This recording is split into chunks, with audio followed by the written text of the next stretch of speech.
আসসালামু আলাইকুম রহমতুল্লাহ বরকাত। সম্মানিত ভিউয়ার্স, এটা হচ্ছে কুমিল্লা জেলার দাউদকান্দি থানার চকমখোলা গ্রাম। এখানে গত 1 বছর আগে একটি মাদ্রাসা প্রতিষ্ঠিত হয়েছে। তো আমার চকমখোলা গ্রামবাসীরা তো আপনারা জানেন, আশেপাশের তারা জানেন। আলহামদুলিল্লাহ বর্তমানে এই মাদ্রাসা প্রায় 60 জনের উপরে ভর্তি আছে, আর আজকেও প্রায় 50 জনের উপরে উপস্থিত। তো এরকমভাবে বাচ্চাদেরকে কোরআন হাদিস শিক্ষা দেওয়া মূল উদ্দেশ্য। পাশাপাশি আমরা ইংরেজিও সিলেবাস রেখেছি এবং যোগ্য শিক্ষক দ্বারা এই মাদ্রাসা পরিচালিত হচ্ছে এবং বাচ্চারা ইংলিশও আলহামদুলিল্লাহ অনর্গল অসংখ্য শব্দ শিখে এবং মুখস্থ করে পড়ে সব কিছুই করতেছে। আর আমাদের মূল লক্ষ্য, নবীজি সাল্লাল্লাহু আলাইহি ওয়াসাল্লাম যেমন কোরআন হাদিস শিখিয়েছেন, আমরা তাদেরকে কোরআন হাদিস শিখাবো। তারা আলেমা হবে, আলেম হবে, তারা যত নেক কাজ করবে এগুলির সওয়াব আমরা পাবো এবং বাবা মায়েরা পাবে, যারা মাদ্রাসা সহযোগিতা করবে তারা পাবে। নবীজি সাল্লাল্লাহু আলাইহি ওয়াসাল্লাম যখন ইসলাম প্রচার করছে তখন অসংখ্য কাফেরদেরকে কালিমা পড়ায় পড়ায় মুসলমান বানাইছে। পরবর্তীকালে সাহাবায়ে কেরামরা কাফেরদেরকে মুসলমান বানাইছে। পরবর্তীকালে আল্লাহওয়ালা পীর বুজুর্গ যারা, তারা কালিমা পড়ায় পড়ায় কাফেরদেরকে মুসলমান বানাইছে। যেমন খাজা মঈনুদ্দিন চিশতি আজমিরি রহমতুল্লাহের ব্যাপারে লেখা হয়। আমাদের মুফতি দেলোয়ার সাহেব এক বয়ানের মধ্যে বলেছেন, বয়ানটা আমি নোট করেছি, যে খাজা মঈনুদ্দিন আজমিরি চিশতি রহমতুল্লাহ আলাইহি প্রায় 99 লক্ষ মানুষকে মুসলমান বানাইছেন। অর্থাৎ 1 লক্ষ কম 1 কোটি, 1 কোটি কাফেরকে একজন আল্লাহওয়ালা পীর সাহেব কি বলছেন, মুসলমান বানাইছেন। তো আমরা তো এরকমভাবে পারি না, ওই যোগ্যতা আমাদের নেই। তবে আমার হাতে আলহামদুলিল্লাহ একজন কাফের কালিমা পড়ে মুসলমান হয়েছে। অর্থাৎ কাফেরকে মুসলমান বানানোর যে একটা আশা, তৃপ্তি, সেই স্বাদ আল্লাহ তাআলা আমাকে দিয়েছেন। আমি একজন কাফেরকে কালিমা পড়ে মুসলমান বানাইছি। তো খাজা মঈনুদ্দিন চিশতি রহমতুল্লাহ আলাইহিরা তাদের কাজ করে তারা দুনিয়া থেকে বিদায় নিয়েছেন। এখন কাজ আমাদের।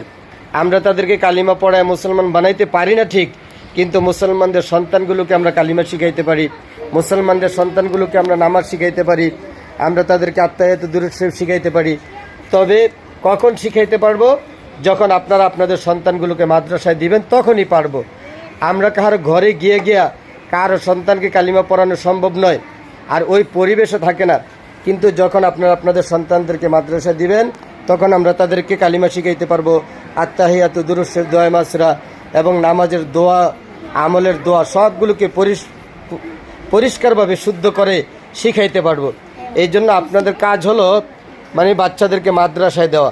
এই যে দেখেন আলহামদুলিল্লাহ কত ফুটফুটে সন্তান, এগুলো নবীজির শিক্ষা, সাহাবায়ে কেরামদের শিক্ষা পাবেন, এটাই তো বড় আশা প্রত্যাশা। তো আমরাও আসলে পরকালের আশা প্রত্যাশার জন্যই তো বাচ্চাদেরকে কোরআন হাদিস শিখাইতেছি।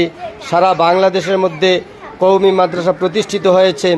আমরা চাই প্রত্যেকটা গ্রামে গ্রামে যেন এরকম কওমি মাদ্রাসা প্রতিষ্ঠিত হয়।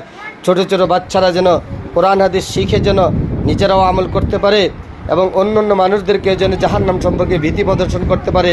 নিজেরা যেমন জান্নাতে প্রবেশ করবে, জাহান্নাম থেকে বাঁচবে, অন্যদেরকেও যেন জাহান্নাম থেকে বাঁচাইতে পারে, জান্নাতে নিতে পারে, সেই প্রত্যাশা নিয়েই এই মাদ্রাসাগুলো প্রতিষ্ঠিত হয়েছে। সর্বশেষ আপনাদেরকে দেখাই, আলহামদুলিল্লাহ আমি কৃতজ্ঞ। আমার আশেপাশের যত বাচ্চা কাচ্চা আছে, ভাতিজা, ছোট ভাই, সবাই প্রত্যেকটা সন্তানকে আমার মাদ্রাসায় দিয়েছেন। আলহামদুলিল্লাহ তাদেরকেও আমি অনেক মায়া নিয়ে, আগ্রহ নিয়ে পড়াইয়া থাকি। কওমি মাদ্রাসাগুলো হচ্ছে এক একটা শিশু সন্তানের জন্য আপন একটা জায়গা, আর শিক্ষকরা হচ্ছে অনেক আপন এক মানুষ। আসলে প্রায় সময় ছোটো ছোটো বাচ্চারা রুম অপরিষ্কার করে ফেলায়, প্রস্রাব করে দেয়, আবার টয়লেটে গিয়ে দেখা যায় টয়লেট নোংরা করে দেয়। আজকেও দেখা যায় একটা বাচ্চা টয়লেটে করতে গিয়ে টয়লেটটা নোংরা করে ফেলাইছে। সেই টয়লেট আমি নিজে পরিষ্কার করেছি। অর্থাৎ কোনো দুঃখ নাই, সন্তানদের গু পরিষ্কার করতে রাজি, পেশাব পরিষ্কার করতে রাজি। তবে কিসের বিনিময়ে? আল্লাহ তাআলার কাছে সওয়াবের বিনিময় চাই। আল্লাহ যেন এগুলির জন্য যেন আমাদেরকে সওয়াব দান করে, আর কিচ্ছু না। তো আসলে ছোটো ছোটো বাচ্চারা এরকম করবে, এটাই স্বাভাবিক।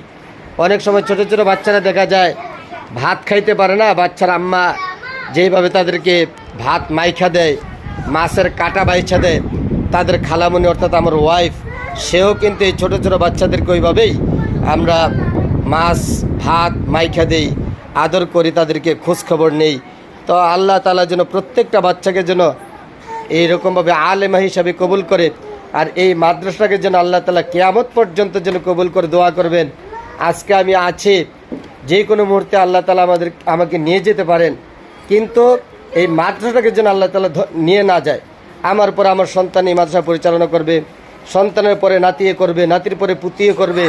এই মাদ্রাসাটা যেন কিয়ামত পর্যন্ত কেউ না কেউ পরিচালনা করে। আর আপনারা আপনাদের জায়গা থেকে মাদ্রাসাকে সহযোগিতা করবেন। প্রথম সহযোগিতা হচ্ছে আপনারা আপনাদের সন্তানদেরকে মাদ্রাসায় ভর্তি করাবেন, তারপর আমরা তাদেরকে সব কিছু শিখাইতে পারবো।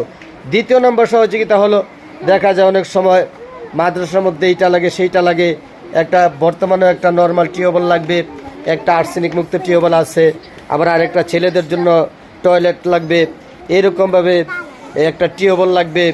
যা যা লাগে আসলে একটা মাদ্রাসার মধ্যে অনেক কিছু লাগে। আপনারা যদি ইচ্ছা করেন তাহলে সহযোগিতা করতে পারেন, আর কি কোনো আপত্তি নেই। ইনশাআল্লাহ আপনাদের সহযোগিতা কোরআন হাদিস শিক্ষার জন্য অনেক বড় কাজ করবে। এই মাদ্রাসাগুলো টিকে আছে সাধারণ মুসলমানদের দানের টাকা দিয়ে।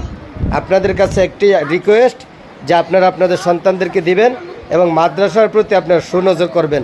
আসলে আজকে প্রায় 50 জনের উপরে বাচ্চা কাচ্চা উপস্থিত আছে, আবার অনেকেই অনুপস্থিত আছে, অর্থাৎ এখনও প্রায় 60-এর উপরে বাচ্চা কাচ্চা মাদ্রাসায় ভর্তি হয়েছে, নিয়মিত পড়তেছে। কেউ আজকে আসে, কেউ কালকে আসে না, এরকম হয়। এটা প্রত্যেক প্রতিষ্ঠানেই হয়। আল্লাহ তাআলা যেন এই মাদ্রাসাকে কিয়ামত পর্যন্ত কবুল করে, সবাই দোয়া করবেন। আজকের জন্য এখানেই বিদায়। আসসালামু আলাইকুম রহমতুল্লাহ।